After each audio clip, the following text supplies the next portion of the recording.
పాలపర్తి సామ్రాజ్యం ఫేక్ డ్వాక్రా గ్రూప్ పెట్టించి 20 లక్షల లోన్ ఇప్పిస్తానని, తనకు 2 లక్షలు ఇవ్వాలి అని ముందుగా అడ్వాన్స్ రూపంలో ₹1,00,000 మరియు 20,000 మొత్తం 1,20,000 తీసుకుని తనను మోసం చేసిందని ఇప్పుడు డబ్బులు అడుగుతుంటే నీకు దిక్కున చోట చెప్పుకో అని అంటుందని పోలీస్ స్టేషన్లో ఫిర్యాదు చేసిన తన ధోరణిలో మార్పు లేకపోవడంతో పల్నాడు జిల్లా ఎస్పీ కార్యాలయంలో చావల ద్వారకమ్మ అనే మహిళ ఫిర్యాదు చేసినట్లు ఆమె మీడియాకు వెల్లడించారు.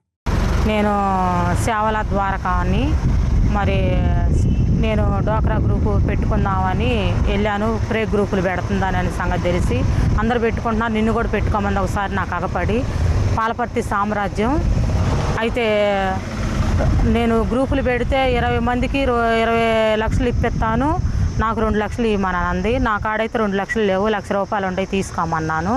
తర్వాత లోన్ వచ్చినప్పుడు నేను ₹1,00,000 ఇస్తానని చెప్పాను.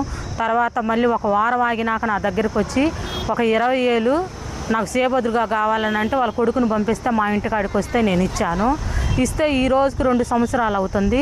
2 సంవత్సరాలు అయినా నాకు డబ్బులు ఎవరైందని అడుగుతున్నా కూడా అసలు నా ఫోన్ ఎత్తకుండా స్విచ్ ఆఫ్ చేసుకొని కూర్చుంటే వాళ్ళ ఉన్న అపార్ట్మెంట్లోకి ఎన్నిసార్లు నేను వెళ్ళొచ్చినా కూడా అసలు అక్కడ ఇదిగో నేను వస్తున్నాను అంటుంది, మళ్ళీ అక్కడ ఉండదు.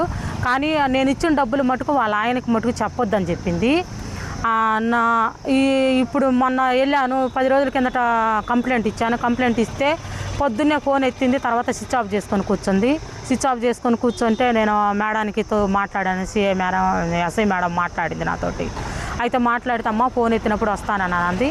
మొన్న వచ్చి నాయే వస్తువులు పోయినాయి అన్నట్టు చెప్తుందామా. ఇంకా లాస్ట్కి వచ్చేలాక నాకు అక్కడ వాళ్ళు కూడా స్పందించారు. కానీ ఇదేదో జరిగినంటే నేను ఎస్పీ గారికన్నా కలెక్టర్ గారికి అర్జీ పెట్టుకోవటానికి ఈరోజు వచ్చాను.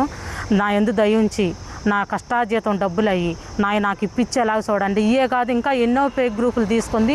9 గ్రూపులు కూడా నాకు రుజువులు చేయమన్నా నేను అది దాంట్లో రాపిచ్చాను కంప్లైంట్లో. ఇదొక్కటి నా యందు దయించి నా డబ్బులు నాకు ఇప్పించండి, మేము కష్టపడి చాకరీ చేసుకుని ఉండేవాళ్ళు. ఎవరి మాట కూడా లెక్క చేయకుండా నీ ఇష్టం వచ్చింది చేసుకోపోనని చెప్పి దౌర్జన్యంగా మాట్లాడుతుంది. ఇప్పుడు మామూలుగా ఏ టైంలో జరిగిందమ్మా ఇది? ఏ సంవత్సరం పోయిన సంవత్సరం కాక అంతకుముందు 2 సంవత్సరాల కిందట అండి. 2 సంవత్సరాల కిందట ఇది జరిగింది. కానీ నాకు అసలు ఫోన్ ఎత్తట్లేదు, ఫోన్ చేయట్లేదు. అసలు ఏ బ్యాంకి అని కూడా చెప్పలేదు, అసలు సరిగా ఒక బ్యాంకి అని చెప్పలేదు. నేను వెళ్తేనేమో నేను 20,000 ఇవ్వాల్సిందని అని చెప్పి ఎన్నో మాట్లాడుతుంది. లేదా నీ దిక్కున్న కాడ చెప్పుకోపోనని అంటుంది. పోలీసు వాళ్ళకి కూడా మల్లబడి వచ్చేసింది. అందుకని నేను ఇక్కడికి ఎస్పీ ఆఫీస్ కాడికి వచ్చి కంప్లైంట్ ఇచ్చానండి. ఎస్పీ ఆఫీస్ కాడ ఏమన్నారంటే సార్తో అక్కడ 2 టౌన్కి పోయిండండి మాట్లాడతారని చెప్పారు.